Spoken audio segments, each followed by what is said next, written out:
प्यारे बच्चों, चलिए आगे चलते हैं। आगे चलते हैं वर्गमूल की ओर।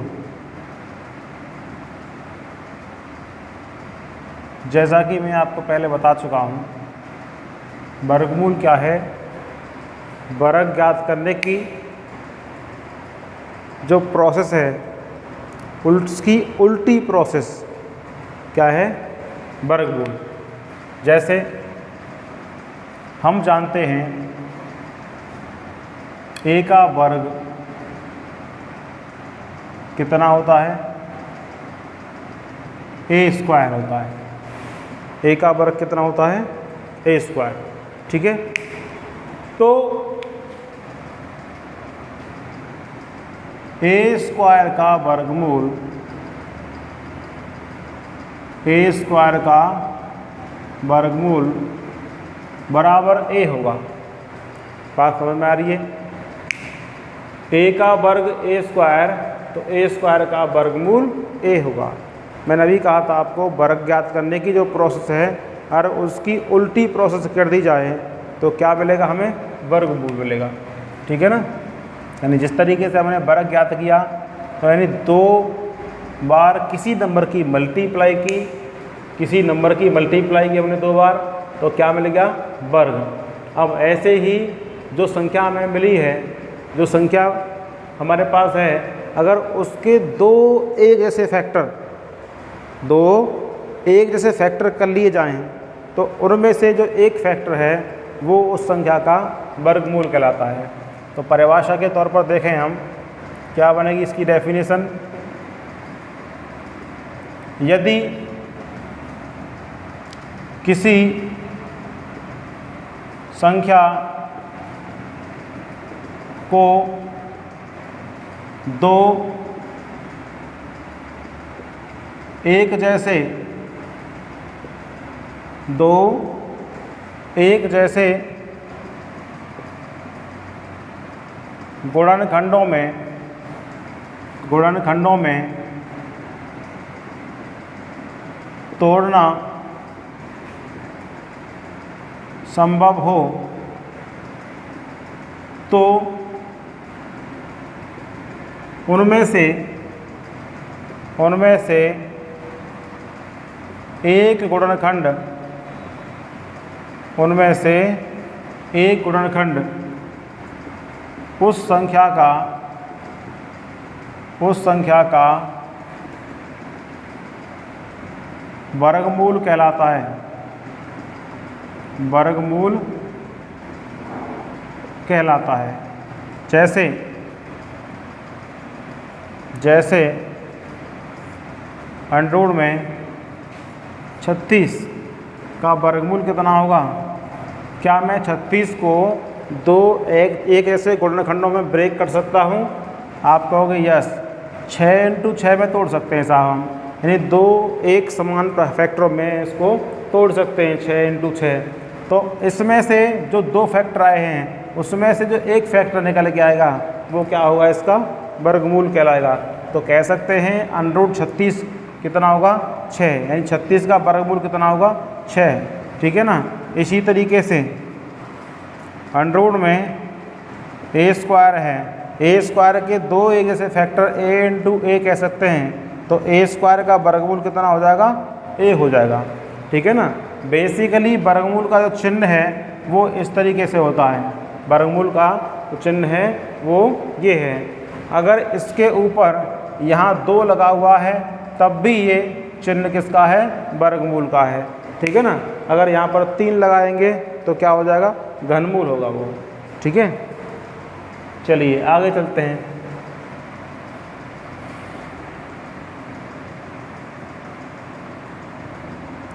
जिस तरीके से किसी संख्या का वर्ग निकालने के लिए आपको कम से कम 30 तक वर्ग याद होंगे, तो यहाँ भी आपका काम थोड़ा सा आसान हो जाएगा वर्गमूल ज्ञात करने में। ठीक है ना। तो मैं यहाँ पे आपको बताना चाहूँगा इसमें वर्गमूल ज्ञात करने की जो विधियाँ हैं, कौन कौन सी विधियाँ हैं। वर्गमूल ज्ञात करने की विधियां हैं। नंबर एक अभाज्य गुणनखंड विधि। अभाज्य गुणनखंड विधि, prime factorization method. Prime factor method ये क्या होती है भाई? यानी किसी नंबर के प्राइम फैक्टर किए जाएं, किसी नंबर के प्राइम फैक्टर किए जाएं। और जैसा कि आप जानते हो वर्गमूल वो संख्या होती है जो किसी संख्या के दो एक ऐसे फैक्टरों में से किसी एक फैक्टर को डिनोट करती है। यानी किसी संख्या को अगर दो एक समान फैक्टरों में ब्रेक करना पॉसिबल है तो उसका एक फैक्टर उस संख्या का वर्गमूल कहलाता है। तो हम ये देखेंगे कि इसके फैक्टर अभाज्य गुणनखंड करेंगे और अभाज्य गुणनखंड करके हम ये देखेंगे क्या उसमें दो एक समान फैक्टर यानी कुछ पेयर बन रहे हैं। अगर पेयर बन रहे हैं तो उसका वर्गमूल ठीक है निकालना आसान होगा। देखिए दूसरी विधि क्या है? दूसरी विधि है भाग विधि, डिवीजन मेथड।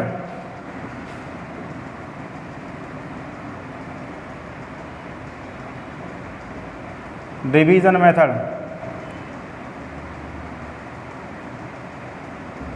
डिवीजन मेथड क्या होता है भाई?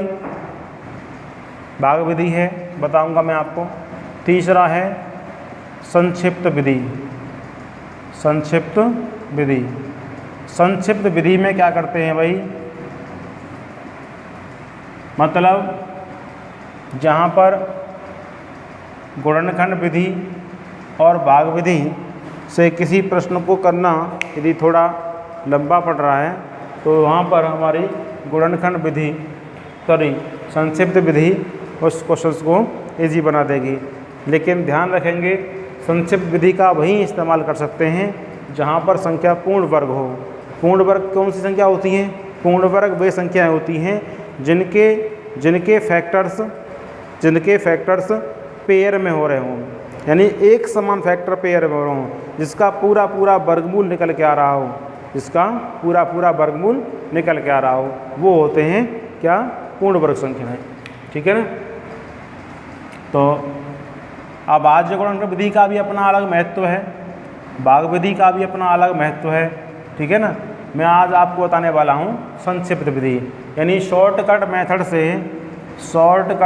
से किसी संख्या का वर्गमूल कैसे निकालेंगे। ठीक है ना? ध्यान से देखिएगा, मात्र 2 से 3 सेकंड में किसी भी बड़ी से बड़ी संख्या का वर्गमूल निकाल सकते हैं। और इसकी पूरी जो मैकेनिज्म है, पूरी जो क्रियाविधि है, वो मैं अलग से डिस्कस करूँगा। केवल आज आपको वो तरीका बता रहा हूँ जिस तरीके से हम इसको संक्षिप्त में कर सकते हैं। ठीक है ना? तो देखिए भाई, भाग की सूक्ष्म विधि यानी वर्गमूल ज्ञात करने की सूक्ष्म विधि क्या है? 30 तक के वर्ग आपको याद होना चाहिए। ठीक है ना? तरीका क्या है बताना चाहूँगा आपको। देखिए सबसे पहले आपको बताऊं कि किसी भी संख्या के वर्गमूल में कितने अंक होते हैं। किसी संख्या के वर्गमूल में अंक जो है उसमें पीछे की तरफ से जितने पेयर कंप्लीट बनते हैं, पीछे की तरफ से जितने पेयर कंप्लीट बनते हैं उस संख्या के वर्गमूल में उतने ही अंक होते हैं। ठीक है? इसमें कितने पेयर कंप्लीट हो रहे हैं? 2 पेयर कंप्लीट हो रहे हैं, 1 और 0 का और एक 8 और 9 का 2 पेयर कंप्लीट हो रहे हैं। इसलिए इस संख्या के वर्गमूल में 2 अंक होंगे। इस संख्या के वर्गमूल में कितने अंक होंगे? 1, 2 ही इस संख्या के वर्गमूल में अंक होंगे। ठीक है? इसमें 1 अंक, 2 अंक और 1 अंक बन जाएगा ये वाला, क्योंकि इसके पहले 0 लगाने से इस संख्या के मान पर कोई फर्क नहीं पड़ेगा। तो इसलिए 3 पेयर कंप्लीट हो गए इसमें। तो इसके वर्गमूल में कितने अंक हो जाएंगे? 3 अंक हो जाएंगे। यहाँ पर भी 1, 2 और 1, 3 अंक ही यहाँ होंगे वर्गमूल में। यहाँ पर 1, 2, 3 अंक ही यहाँ होंगे इसके वर्गमूल में। ठीक है ना? अब कौन कौन से अंक होंगे इसकी डिस्कस करते हैं। तो सबसे पहले बात आती है इस संख्या का इकाई अंक पता करने के लिए। तो इकाई अंक पता करने के लिए हमें इसके अंतिम 2 अंक अलग करने पड़ेंगे। अंतिम 2 अंक कितने हैं? 0 और 1। तो देखना होगा कि 0 और 1 इकाई का अंक आ रहा है, इसमें 1 इकाई का अंक 1 किस संख्या के वर्ग में आता है? तो इकाई का अंक पता करने के लिए, इकाई अंक पता करने के लिए आपको 1 से लेकर के 10 तक ही जाना है केवल, आगे के अंक फिर वही रिपीट होते हैं, ठीक है ना। तो किसी संख्या का इकाई का अंक 1 किस में है? देखो 1 के स्क्वायर में 1 आता है और 9 के स्क्वायर में 1 आता है, यानी कि 1 का एक जिसके पीछे आएगी उसमें भी पीछे 1 आ सकती है, और जिसमें पीछे 9 आएगी उस संख्या के वर्ग में भी पीछे 1 आ सकती है। तो यहाँ पर 2 संभावनाएं हैं, 1 भी हो सकता है और 9 भी हो सकता है। तो माय डियर, यहाँ पर 1 और 9 दोनों की ही पॉसिबिलिटी है। अब ये कहना पॉसिबल नहीं है यहाँ पर इतनी जल्दी कि यहाँ पर 1 आएगा कि 2 आएगा, ठीक है ना। अब देखिए, अब आगे चलते हैं। 98 किस संख्या के वर्ग के नज़दीक है? तो मैं देख पा रहा हूँ 98 इन दोनों संख्याओं के बीच में आ रही है। देखिए 98 81 और 100 के बीच में आ रही है। तो 81 से बड़ी है, 100 से छोटी है। 100 के लिए कितना आता है? 10, यानी कम से कम 100 होगा तो हम 10 लेंगे, और 100 से कम के लिए कितना लेंगे? 9 लेंगे। ध्यान रहे दोबारा से, 100 के लिए 10, 100 से कम के लिए 9, कब तक? 81 तक। 81 के लिए भी 9 लेना है हमें, तो यहाँ कितना आएगा? 9। माय डियर, अब आपको देखना है कि 9 का स्क्वायर कितना है? नहीं, स्क्वायर नहीं, डायरेक्ट देखो। चलो अब आपको इतना देखना है कि 9 जो आया यहाँ पर, 9 की मल्टीप्लाई इससे अगले नंबर में करनी है, यानी कि 10 में करनी है। तो 9 दाएँ कितने हो गए? 90। और आपको देखना है हमें ये जो 98 है, 98 इससे बड़ा है या छोटा है। अगर 98 यानी जो भी वैल्यू यहाँ पर आ रही है वो वैल्यू बड़ी है तो आपको इसमें से बड़ा वाला अंक लेना है, और छोटी वैल्यू यदि आती है इधर तो आपको छोटा वाला अंक लेना है। इसलिए हमें दिख रहा है यहाँ पर कि 90 से ये 98 जो है ग्रेटर है, इसलिए यहाँ पर बड़ा अंक ले लेंगे हम, ठीक है। अब यहाँ आ जाइए, 25 इकाई का अंक कितना होगा? इकाई का अंक होगा इसमें 5, इकाई का अंक 5 होगा। अब देखिए 12 कहाँ पड़ता है? 12 यहाँ पड़ रहा है इन दोनों के बीच में। तो 16 के लिए 4 आएगा, और 16 से कम के लिए कहाँ तक? 9 तक। कितना लेंगे हम? 3। तो यहाँ पर कितना आ जाएगा? 3। ये तो कंफर्म हो गया, क्योंकि पीछे 5 आ रहा था, 5 केवल एक ही संख्या में आ रही है, ठीक है ना। यहाँ भी 5 एक ही संख्या में आ रही है, और ये कितना है? 156। 156 कहाँ पड़ता है? इन दोनों के बीच में पड़ रहा है 156। तो क्या लेंगे हम? 13 या 12? 12 लेंगे यहाँ पर हम, ठीक है ना।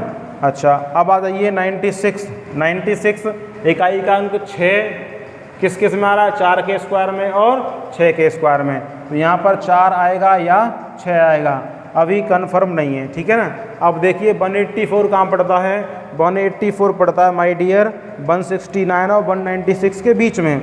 तो 184 है, 184 इन दोनों के बीच में है। तो कौन सा नंबर लेंगे? 14 या 13? क्योंकि 196 के लिए 14 आता है, तो 184 के लिए कितना आ जाएगा? 13। यहाँ पर कितना आएगा? 13। अब क्या करना है हमें? 13 की मल्टीप्लाई करनी है किस में? 13 से एक ज़्यादा में, यानी कि 14 में गुणा करनी है।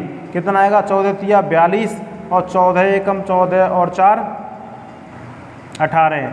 182 छोटा है, ये कैसा है? बड़ा है। यानी ये वाला नंबर जो मल्टीप्लाई करके आया है उस नंबर से बड़ा है कि छोटा है? अगर बड़ा है तो बड़ा अंक लेंगे, और छोटा होगा तो छोटा अंक लेंगे। कितना आएगा यहाँ पर? 6 आ जाएगा, क्योंकि 182 से ये वाली वैल्यू जो है बड़ी है। अब बड़ी है तो बड़ा अंक ले लेंगे इसमें से, ठीक है ना। अब आ जाइए 84 पर। 84 इकाई का अंक 4 किस में? 2 के स्क्वायर में है और 8 के में है। तो 2 के स्क्वायर में है या 8 के में है, कन्फर्म नहीं है कौन सा आएगा, या तो 2 आएगा या 8 आएगा। अब देखिए 163 कहाँ पड़ रहा है? 163 यहाँ पड़ेगा भाई, 163 इन दोनों के बीच में पड़ेगा। तो 163 के लिए कितना आ जाएगा? 12 आ जाएगा। 12 यहाँ आ गया। 12 की मल्टीप्लाई किस में करनी है? 13 में। कितना आ जाएगा 156। 156 से ये वैल्यू बड़ी है या छोटी है? बड़ी है। 156 से ये वैल्यू बड़ी है, तो बड़ा वाला अंक ले लो उसमें से, कितना आ गया 128। ठीक है ना, आगे आप प्रैक्टिस करिए।